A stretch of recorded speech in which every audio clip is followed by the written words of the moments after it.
नमस्कार दोस्तों, भगवान आप सभी को भला करे और आपके सारी इच्छाएं मनोकामनाएं पूरी हो। यहाँ पर आपके तीन प्रमुख प्रश्न है कि गवर्नमेंट जॉब लगेगी या नहीं, फ्यूचर में कोई एफआईआर, कोर्ट केस, जेल जैसे कोई चक्कर तो नहीं लगाने होंगे और शादी कब तक रहेगी। गवर्नमेंट जॉब के लिए सूर्य का क्षेत्र काफी मजबूत होना चाहिए और आपके हथेली में सूर्य की स्थिति कमजोर है। इस तरह की जब आधी अधूरी रेखाएं देखने को मिलती है तो इस कंडीशन में काफी ज्यादा डिस्ट्रैक्शन लाइफ में फेस करना पड़ता है। कंफ्यूजिंग माइंडसेट को यह डेवलप करने वाली लाइंस हमेशा हर छोटे छोटे कार्य में व्यक्ति का दिमाग फंसा देने वाली होती है। इसीलिए आप जैसे जहाँ तक हर विषय को लेकर के अपने आप को आकर्षित महसूस करते होंगे, हर विषय में इंटरेस्ट और बहुत सारी चीजें जानने की प्रेरणा यहाँ पर आ जाती है, लेकिन स्पेशलाइजेशन या टैलेंट या स्किल्स किसी भी विषय में डेवलप यहाँ हो नहीं पाता है। हर विषय में आधे अधूरे ज्ञान को यह बतला रही होती है। यहाँ पर सबसे मेन आपको डिस्ट्रैक्शन से बचना चाहिए, कंफ्यूजिंग माइंडसेट नहीं रखना चाहिए, अपने अंदर कॉन्फिडेंस को बढ़ाना चाहिए। ये सभी तरह की चीज जब बढ़ना शुरू होगी तो सूर्य का तेज व प्रताप बढ़ना शुरू होगा, जिसके बाद में जाकर के आपको सरकारी नौकरी लगने के योग भी रहेंगे और ऊपर से किसी तरह का कोर्ट केस, एफआईआर या इस तरह की नेगेटिविटी देखने नहीं मिलेगी, क्योंकि जब किसी इंसान का सूर्य अच्छा होता है तो इस कंडीशन में फिर बदनामी नहीं होती। और आपके हथेली में सूर्य की जो रेखाएं हैं वो कमजोर हैं, जो करियर के लिए अच्छी नहीं है, बेफिजुल की भागा दौड़ी या तनाव को बतलाती हैं, लेकिन क्रॉस जैसे साइन या आइलैंड जैसे साइन यहाँ पर नहीं है, जिसके कारण ये बात तो कंफर्म है कि आपके लाइफ में डिफॉर्मेशन नहीं होगा, लेकिन बेफिजुल की भागा दौड़ी या तनाव की स्थिति हमेशा बनी ही रहेगी इस तरह की स्थिति में। तो यहाँ पर दो प्रश्न के साफ रूप से जवाब दिखाई दिए हैं। गवर्नमेंट जॉब होने के लिए सन को स्ट्रॉन्ग करना काफी ज्यादा जरूरी है, इसीलिए फिलहाल में कोई बहुत ज्यादा प्रोमिनेंट चांसेस यहाँ दिखाई नहीं दिया है जॉब के रिगार्डिंग।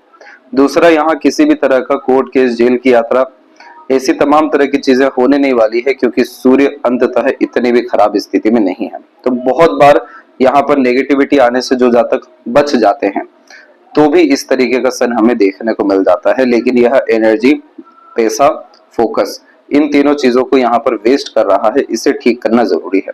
जब यहाँ पर आप लॉन्ग टर्म विजन गोल लेकर के काम करेंगे, एक समय पर एक ही काम करेंगे, डिसिप्लिन के साथ में वर्क करना शुरू करेंगे, अपने काम में कंसिस्टेंसी रखना, नॉलेज विजडम के साथ में स्पेशलाइजेशन गेन करना किसी विषय में, तब जाकर के यहाँ पर डेफिनेटली फिश सिंबल आपका बनेगा कुछ इस तरह से, और तब जाकर के यह अपने दम से बेहद सम्मान व सफलता प्राप्त करने के योगों को बतलाएगा। तब जाकर के कुल का नाम आपके नाम से बहुत ज्यादा सराहनीय हो जाने वाला रहेगा और अपने दम से बहुत बड़ी पहचान, सम्मान, सफलता जैसी चीजें आप प्राप्त करेंगे। दूसरी बात, यहाँ पर आपके माइंड की कैपेबिलिटीज को देखा जाए तो एक माइंड लाइन बिल्कुल स्ट्रेट निकल गई, जो अच्छा खासा logical and practical knowledge life में देने वाली होती है। दूसरी माइंड लाइन बिल्कुल डिक्लाइन हो गई, जो क्रिएटिविटी या आर्टिस्टिक क्वालिटी को बढ़ावा देती है। दो मुखी मस्तिष्क रेखा यहाँ पर व्यक्ति को चतुर, चालाक बना देने वाली होती है, इसीलिए हर विषय में आप जैसे जातक समाधान निकाल पाने में सक्षम होते हैं। पर इस माइंड लाइन में जो प्रॉब्लम है वो ये है कि फिलहाल के कंडीशन में बेफिजुल का मस्तिष्क रेखा यहाँ पर फैला हुआ है। दूसरा, यहाँ पर आप देखेंगे चंद्रमा के क्षेत्र में तो एक अननोन लाइन यानी शुक्र से निकली हुई ये रेखा आपके भाग्य रेखा को काट करके जा रही है, जिसका कोई भी मतलब होता नहीं है, लेकिन इसमें हमारे मन की इच्छा पूरी होने में काफी ज्यादा तकलीफ आती है। इसीलिए चंद्रमा की भाग्य रेखा भी मस्तिष्क पे ही आके रुकी हुई है, जिसके कारण मन के अनुसार काम प्रारंभ हो जाएगा, लेकिन मन लायक काम होते हुए देखने को नहीं मिलने वाला है, क्योंकि चंद्रमा यहाँ पर आपका दूषित या पीड़ित है। जब इस तरह का चंद्रमा देखने को मिलता है तो यह मन को बहुत ज्यादा डरा हुआ, भयभीत व चिंतित बनाना शुरू कर देता है, क्योंकि मन में यहाँ बिल्कुल भी मजबूती नहीं है और मस्तिष्क रेखा तिल का तार, राई का पहाड़ वैसे भी कर ही रही है, जिसमें ओवर थिंकिंग, नेगेटिव थिंकिंग भी आ रहा है। आपके आउटर मार्क्स पे आड़ी रेखा आपको काफी ज्यादा गुस्सेल स्वभाव या आवेशी किस्म की प्रवृत्ति तो देगा, लेकिन यहाँ पर भी जो आड़ी रेखा है वो पूर्ण रूप से मस्तिष्क रेखा में जुड़ गया है, जिसके कारण यही विपरीत परिस्थिति, माहौल, लोग आपके जीवन में आपका बल, हिम्मत, हौसला बढ़ा देने वाले रहेंगे। इसलिए डरने, घबराने, चिंतित होने जैसी कोई भी यहाँ पर आवश्यकता नहीं है। ईश्वर या परिस्थिति आपके जीवन में और ज्यादा मजबूती देने ही आई है, इसलिए आप हर तरह की परिस्थिति में अपने आप को सामान्य रखिए, शांत रखिए। हर तरह की परिस्थिति में समाधान निकालने की क्षमता आपको परमात्मा दिए हुए हैं। यूनिक तौर तरीके से काम करने की योग्यता मस्तिष्क रेखा में है। इस तरह की बायफोर्क माइंड लाइन में क्यूरियोसिटी बहुत ज्यादा होती है, इसलिए हर विषय में पर्याप्त ज्ञान अर्जित कर सकने में आप जैसे जातक सक्षम होते हैं। और यहाँ पर मरकरी लाइन भी बहुत स्ट्रांगली डेवलप हो सकता है, लेकिन उसके लिए सबसे पहले सूर्य को अच्छा करना जरूरी है, फिर जाकर के पैसा आना, रुकना, सदुपयोग होना जैसी चीजें देखने को मिलेगी। तो एक बहुत अच्छी सक्सेस लाइन यहाँ पर राहु के द्वारा निकली हुई है, जो लाइफ में सडन गेन प्रोग्रेस को कंफर्म करती है, और ये रेखा करेक्ट यहाँ पर 32 और 31 के एज के मिड में अवेलेबल हुई है। तो यानी इस पीरियड में आपको सरकारी नौकरी लगने का, मन चाहा परिणाम मिलने का, जिस भी विषय में योजना बना रहे हैं, निर्णय ले रहे हैं या इनिशिएट कोई काम करने जा रहे हैं, सब तरह की चीजों में सडन सक्सेस मिलने वाला है। और आपके पास अभी बहुत अच्छा समय है सूर्य को अच्छा करने का। सूर्य को जैसे ही अच्छा करते हैं तो यानी इस उम्र तक आते आते सिर्फ सफलता या गवर्नमेंट जॉब ही नहीं, बल्कि हर तौर तरीके से सुख सुविधा, संसाधन युक्त और सिक्योर्ड लाइफ यहाँ देखने को मिल जाएगा। अभी लाइफ लाइन से बाहर की तरफ रेखाएं काफी ज्यादा निकल रही है, जिसके कारण आइलैंड का फॉर्मेशन बना हुआ है।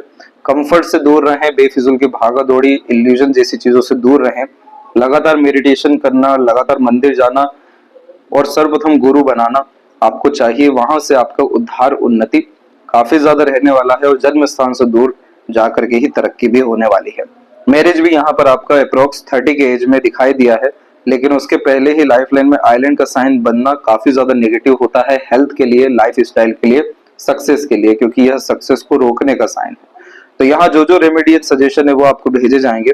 तो गवर्नमेंट जॉब लगने के चांसेस यहाँ पर एकदम से 31 के एज में यानी सडन सक्सेस के अतिरिक्त दिखाई दिया है, परंतु उसके पहले सन की मजबूती जरूरी है।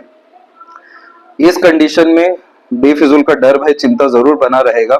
आवेशी किस्म की प्रवृत्ति से बचना है, लेकिन नाम सम्मान जैसी चीजों में कभी भी दिक्कत परेशानी आपको आने नहीं वाली है। जो टफ टाइम पीरियड है आपकी लाइफ में वो अप्रोक्सीमेटली 28 और 9 का ही है, क्योंकि उस पीरियड में राहु लाइन एक्टिव हुई है। इसीलिए इस कंडीशन में आइसोलेटेड रहना, बर्थ प्लेस से दूर रहना, स्पिरिचुअल एक्टिविटीज करना और अपने आइसोलेशन में जाकर के खुद का उद्धार, विकास या फिर खुद की काबिलियत को बढ़ाने पर ध्यान देना, यही सेटन की बेसिक रिक्वायरमेंट है। इसको फुलफिल करिए तो आइलैंड जैसा कोई भी नेगेटिविटी आपके जीवन में देखने को नहीं मिलेगा। और हेल्थ को स्ट्रॉन्ग करने के साथ में मार्स को स्ट्रॉन्ग करिए, हनुमान जी की आराधना में लगातार लगिए। यहाँ से रोग, ऋण, शत्रु जैसी चीजों से मुक्ति तुरंत मिल जाती है। यह थी सबसे महत्वपूर्ण बात है आपके हाथ के विषय में। आशा करता हूँ सभी प्रश्नों का उत्तर मिल गया हो। आप अपना ध्यान रखें। आपका बहुत बहुत धन्यवाद।